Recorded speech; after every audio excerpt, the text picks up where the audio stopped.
ನಮಸ್ಕಾರ ರೀಪ ಎಲ್ಲರಿಗೂ. ಮತ್ತು ನಂಬರ್ 1 ಚಾನಲ್ದಿಂದ ಮತ್ತೊಂದು ಮಹತ್ವವಾದ ಸುದ್ದಿ ತೊಗೊಂಬಂದ ನೋಡ್ರಿ. ಏನಂದ್ರೆ ಮತ್ತೇನು ಸುದ್ದಿ ತಂದಾನಂತೇಳಿ ನೀವು ವಿಚಾರ ಮಾಡಾಕತ್ತಿರ್ಬೇಕು. ನಿನ್ನೆ ಮಾಜಿ ಮುಖ್ಯಮಂತ್ರಿ ಸಿದ್ದರಾಮಯ್ಯ ಮಹಾವೀರ ಭವನಕ್ಕೆ ಬರ್ತಾರೆ.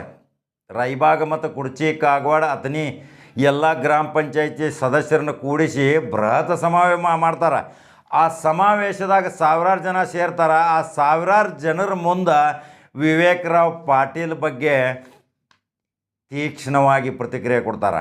ವಿವೇಕರಾವ್ ಪಾಟೀಲ್ ಯಾರು ಫಾಲೋವರು, ಯಾಕೆ ಟಿಕೆಟ್ ಕೊಡಲಿಲ್ಲ, ಲಕ್ಕನಗಣ ಯಾಕೆ ಕೊಟ್ಟರು, ಕೊಡ್ಬೋದಿತ್ತು ವಿವೇಕರಾವ್ ಪಾಟೀಲ್ಗೆ ಅಂಥೇಳಿ ಅದು ಸಮಾವೇಶ ಮುಗಿದ ನಂತರ ಮರುದಿನ ಇವತ್ತು ಮಹಾವೀರ ಭವನದಾಗ ವಿವೇಕರಾವ್ ಪಾಟೀಲ್, ಲಕ್ಕನ್ ಜಾರಕಿಹೊಳಿ ಒಂದು ಸಮಾವೇಶ ಮಾಡ್ತಾರೆ.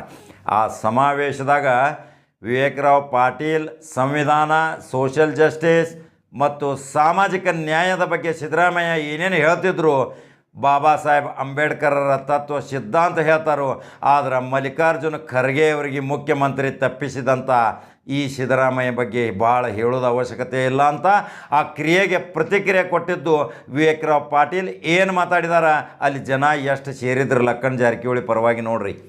ನಿನ್ನೆ ಸಿದ್ದರಾಮಯ್ಯ ಅವರು ಸಾವಿರಾರು ಮಂದಿನ ಕೂಡಿಸಿದ್ರೆ ವಿವೇಕರಾವ್ ಪಾಟೀಲು ಕುರುಬ ಸಮಾಜದ ಮುಖಂಡ, ಸಿದ್ದರಾಮಯ್ಯ ಕುರುಬ ಸಮಾಜದ ಮುಖಂಡ, ಈ ಇಬ್ಬರು ಕುರುಬ ಸಮಾಜದ ಮುಖಂಡರ ನಡುವೆ ಈಗೇನು ಟೀಕೆ ಪ್ರತಿಕ್ರಿಯೆ ನಡೆದಾವ ಅನ್ನೋದು ಇನ್ನು ನಾಳೆ ಚುನಾವಣೆ ಫಲಿತಾಂಶ ಬಗ್ಗೆನ ಗೊತ್ತಾಗ್ತೈತಿ. ಯಾರ ಕೈ ಮೇಲೆ ಯಾರ ಕೈ ಕೆಳಗನ್ನೋದು. ಹಾಗಾದ್ರೆ ವಿವೇಕರಾವ್ ಪಾಟೀಲ್ ಏನು ಮಾತಾಡ್ಯಾರ ತೋರಿಸ್ಬೇಕಲ್ಲ ನಾನು ನಿಮ್ಗೆ. ಹಂಗಾದ್ರೆ ವಿವೇಕರಾವ್ ಪಾಟೀಲ್ ಏನು ಮಾತಾಡಿದಾರ ಅದನ್ನು ತೋರ್ಸಕ್ಕೆ ಬಂದ ನೋಡ್ರಿ. ನೀವು ನಂಬರ್ 1 ಚಾನಲ್ ಫಾಲೋ ಮಾಡೋದನ್ನು ಮರಿಬೇಡ್ರಿ. ನಂಬರ್ 1 ಚಾನಲ್ ಸಬ್ಸ್ಕ್ರೈಬ್ ಮಾಡಿರಿ. ಮತ್ತು ಬೇರೆ ಸುದ್ದಿ ಹೋಗಿ ಬರ್ತಾನ್ರಿಪ್ಪ. ನಮಸ್ಕಾರ ನಮಸ್ಕಾರ ನಮಸ್ಕಾರ.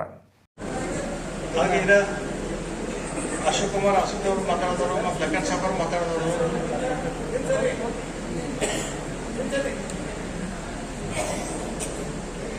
ಈಗ ಮತ್ತೊಂದು ತಮ್ಗೆ ಹೇಳ್ಬೇಕಾದ್ರೆ ಒಂದು 2-3 ವಿಷಯ ಅದಾವ ತಮ್ಗೆ ಹೇಳ್ಬೇಕಾದ್ರೆ. ಈಗ ಸಿದ್ದರಾಮಯ್ಯ ಸಾಹೇಬ್ರು ಏನದವರು ಅವ್ರ ಭಾಷಣ ಮಾಡೋದು ನ್ಯಾಕ್ ಐತಿ, ಅವ್ರ ಪರ್ಸನಾಲಿಟಿ ಐತಿ, ಚಂದಾಗಿ ಮಾತಾಡ್ತಾರೋ. ಅವ್ರ ಮಾತಾಡ್ದಾಗ ಏನಾಕತಿ, ಮಂದಿ ಕೂಗು ಹೊಡಿತಾರೋ, ಎಲ್ಲ ಟಾಳಿ ಬರ್ತಾರೋ, ಮನೆಗೆ ಹೋಗಿ ವಿಚಾರ ಮಾಡಿದ್ವಾಗ ಆಯ್ತು ಅವ್ರಿಗೆ ಗೊತ್ತಾಗ್ತದೆ. ಅವ್ರು ನಿನ್ನೆ ಅವ್ರ ಭಾಷಣದಾಗ TV 9ದಾಗ ನೋಡಿನದು ಒಂದು ಕ್ಲಿಪ್ ಬಂದಿರ್ತಾರೆ. ಅದ್ರಾಗ ಅವರು ಪದೇ ಪದೇ ಎಲ್ಲ ಕಡೆ ಏನು ಹೇಳ್ತಾ ಇರ್ತಾರೋ, ಬಾಬಾ ಸಾಹೇಬ್ ಅಂಬೇಡ್ಕರ್, ಸೋಷಿಯಲ್ ಜಸ್ಟಿಸ್ ಮತ್ತು ಇದು ಮತ್ತೊಂದು ಏನು ಹೇಳ್ತಾರ, ಅದು ಸಾಮಾಜಿಕ ನ್ಯಾಯ ಮತ್ತು ಕಾನ್ಸ್ಟಿಟ್ಯೂಷನ್, ಇಂಡಿಯನ್ ಕಾನ್ಸ್ಟಿಟ್ಯೂಷನ್ ಪದೇ ಪದೇ ಮಾತಾಡಿ ನಿನ್ನ ಏನಂದ್ರೆ ಅವ್ರ ಭಾಷಣದಾಗ ದೊಡ್ಡವ್ರಿಗೆ ಅಷ್ಟು ಓಟ, ಸಣ್ಣವ್ರಿಗೆ ಅಷ್ಟು ಬಂದ ಓಟ್ ಇರ್ತೈತೆ ಅಂತ ಹೇಳಿರೋ. ಅದು ನಿಮ್ಗೆ ಅದನ್ನು ಗೊತ್ತೈತೆ. ಅದೇನು ಕಾನ್ಸ್ಟಿಟ್ಯೂಷನ್ ಓದೋದು ಸರಿ ಇಲ್ಲ. ಎಷ್ಟು ವರ್ಷ ಅದು ಎಲೆಕ್ಷನ್ ಮಾಡತ್ತಿದ್ರೆ ನಿಮ್ಗೆ ಓಟ್ ಒಂದೇ ಇರ್ತೈತೆ ಗೊತ್ತಿರ್ತೈತೆ. ಯಾಕಂದ್ರೆ ಅವ್ರು ಬಂದಿರಿ ಯಾತ್ರ ಸಲುವಾಗಿ MLC ಇಲೆಕ್ಷನ್ ಸಲುವಾಗಿ ಬಂದಿರೋ. MLC ಇಲೆಕ್ಷನ್ ಬಂದಾಗ 2ನೇ ಓಟ್ ಆಗಲಿ 3ನೇ ಓಟ್ ಆಗಲಿ ಅಥವಾ ಫಸ್ಟ್ ಓಟ್ ಹೆಂಗೆ ಹಾಕೋದಾಗಲಿ, ಕೌಂಟಿಂಗ್ ಹೆಂಗೆ ಆಕತಿ, ಅವ್ರು ಬಿದ್ದವ್ರ ಓಟ್ ಎಲ್ಲಿ ಕೌಂಟ್ ಹಾಕೋರು, ಆರ್ಟ್ಸ್ ಬಂದವ್ರ ಓಟ್ ಸೆಕೆಂಡ್ ಬಿದ್ದದ್ದು ಎಲ್ಲಿ ಕೌಂಟ್ ಹಾಕೋರು, ಇದನ್ನೆಲ್ಲ ಹೇಳೋಬಿಟ್ಟ ಅವ್ರು ಕಾನ್ಸ್ಟಿಟ್ಯೂಷನ್ ಅದು ಹೇಳಕತ್ರು. ಮತ್ತು ಬಾಬಾ ಸಾಹೇಬ್ ಅಂಬೇಡ್ಕರ್ ಬದಲು ಏನು ಹೇಳ್ತಾರೋ ಸೋಷಿಯಲ್ ಜಸ್ಟಿಸ್ ಅಂತೇಳಿ. ಈಗ ಕಾಂಗ್ರೆಸ್ ಪಾರ್ಟಿ ಅಲ್ಲ, BJP ಪಾರ್ಟಿ ಅಲ್ಲ, ಜನತಾ ದಳ ಅಲ್ಲ, ಖರ್ಗೆ ಸಾಹೇಬ್ ಚೀಫ್ ಮಿನಿಸ್ಟರ್ ಆಗೋ ಟೈಮ್ ಅವ್ರ ಕೈ ತೆಪ್ಪಿಸಿದವ್ರು ಯಾರಿದ್ರ ಸಿದ್ದರಾಮಯ್ಯ ಸಾಹೇಬ್. ಮತ್ತಿದು ಹಗ್ಲೆಲ್ಲ ಕಡೆ ಸುಮಾರು ಬಾಬಾ ಸಾಹೇಬ್ ಅಂಬೇಡ್ಕರ್ ಹೆಸರು ಹೇಳ್ದ. ಖರ್ಗೆ ಅವ್ರು ಚೀಫ್ ಮಿನಿಸ್ಟರ್ ಆಗೋದಾಗ ಅವ್ರದ್ದೊಂದು ಕೋರ್ ಕಮಿಟಿ ಐತೆ ಎಲ್ಲ ಕಡೆ, ಎಲ್ಲ ತಾಲೂಕದಾಗ ಊರಿಗೆ ಹೆಚ್ಚದವ್ರು ಏನಾದಾರೋ ಅವ್ರ ಕಡೆ ಏನು ಟೀಮ್ ಇರ್ತೈತಿ. 500 ಓಟ, 1000 ಓಟ, 2000 ಓಟ ಥ್ರೂಔಟ್ ಸ್ಟೇಟ್ ಅವ್ರ ಕಾಂಗ್ರೆಸ್ದಾಗ ಇದ್ದಾಗ ಖರ್ಗೆ ಸಾಹೇಬ್ ಸೊಲೆಗೆ ಖರ್ಗೆ ಸಾಹೇಬ್ ಮುಂದೆ CM ಆಗೋದ್ರ ಅಂತ ಹೇಳಿ ಎಲ್ಲ ಕಡೆ ಇದನ್ನ ಮಾಡಿ ಕಾಂಗ್ರೆಸ್ ಕೆಡಿದಾರ ವ್ಯಕ್ತಿ ಅಂದ್ರೆ ಅವ್ರ. ಮತ್ತು ಅವ್ರು ಮಾತಾಡ್ತಾರೆ ಕಾಂಗ್ರೆಸ್ ಬದಲು ಹಿಂಗೆ 150 ವರ್ಷ ಪಾರ್ಟಿ ಐತಿ, ಹಂಗೈತಿ ಹಿಂಗೈತಿ, ನೀನೇನು ಹೇಳಿಲ್ಲ.